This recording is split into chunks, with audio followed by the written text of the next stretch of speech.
berusia berusia 40 tahun ke atas, stop lakukan 8 hal ini. Halo semuanya, dengan Dr. Erta, spesialis jantung dan pembuluh darah dari Klinik Keran. Kali ini kita akan membahas sesuatu yang cukup penting dan agak sensitif, terutama buat Anda yang sudah memasuki usia 40 tahun. Jangan tersinggung dulu ya, saya juga udah di atas 40. Ini bukan soal rambut yang mulai memutih atau lutut yang mulai suka ngedumel pas naik tangga. Kelihatannya sepele, tapi kalau misalnya dibiarkan, bisa mempercepat tiket menuju rumah sakit. Dan bukan sebagai pengunjung, tapi sebagai pasien tetap. Gak mau kan? Pertama, yang harus Anda stop adalah berpikir bahwa Anda itu masih muda dan kebal penyakit. Saya paham, usia 40-an, kita itu masih merasa muda. Terutama kalau bisa dibandingkan dengan kakek nenek zaman dulu. Tapi, tubuh kita itu sudah mulai berubah. Metabolisme melambat, otot mulai menyusut, dan risiko penyakit jantung, stroke, diabetes itu meningkat. Kalau misalnya dulu bisa makan gorengan 5 biji tanpa rasa bersalah, sekarang makan 1 biji aja itu bisa jadi undangan buat naikin kolesterol, nambah berat badan, dan ningkatin risiko penyakit jantung. Yang kedua, stop begadang ya. Nonton drama Korea semalaman, diskusi politik, di grup WhatsApp sampai dini hari, itu semua itu nggak penting ya. Kurang tidur di usia 20 tahunan, itu mungkin masih bisa dimaafkan tubuh. Tapi setelah 40 tahun, kualitas tidur itu sangat berpengaruh terhadap kesehatan jantung, gula darah, tekanan darah, hingga daya tahan tubuh. Jadi, jangan tunggu sampai bangun tidur itu rasanya seperti habis sparring lawan Mike Tyson baru Anda sadar bahwa tidur itu penting. Ketiga, stop duduk terlalu lama. Banyak dari kita itu kerja di balik meja.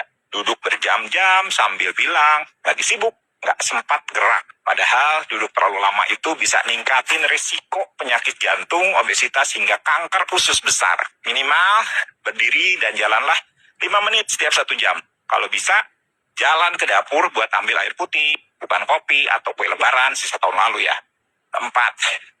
Stop mengabaikan sinyal tubuh. Dada mulai terasa berat, gampang capek, jantung berdebar, tapi dibilang, paling angin duduk.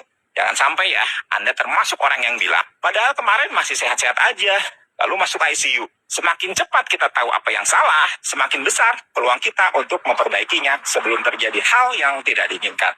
Kelima, stop merasa kalau misalnya cek kesehatan itu buang-buang waktu atau uang. Justru dengan deteksi dini, kita itu bisa hindari pengobatan yang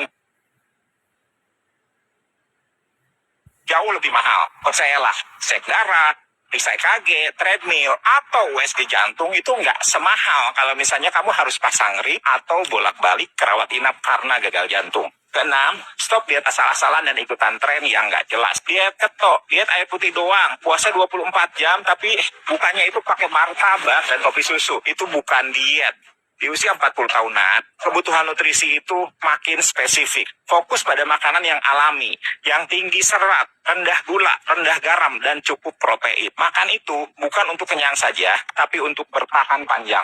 Ketujuh, stop terlalu keras pada diri sendiri. Baik secara fisik ataupun emosional. Usia 40-an itu sering jadi masa ketika tekanan itu datang dari berbagai arah.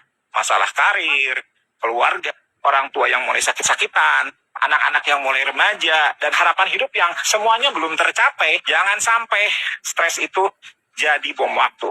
Beri waktu untuk istirahat, lakukan hobi, tertawa, atau sekedar ngobrol dengan orang yang bikin kita semakin waras. Dan terakhir, stop gaya hidup tanpa tujuan. Jangan hanya hidup untuk bekerja, bayar cicilan, lalu tidur. Cari makna dalam hidup Anda. Apakah Anda ingin lebih dekat dengan keluarga? Ingin bantu banyak orang? Ingin sehat supaya bisa lihat cucu kelak? Usia 40 tahun ke atas, ini adalah waktu yang sempurna untuk menata ulang hidup Anda. Bukan untuk mundur, tapi untuk melaju dengan langkah yang lebih jelas. Jadi, kalau misalnya Anda merasa konten ini bermanfaat, yuk bantu saya share, sebarkan pesan ini.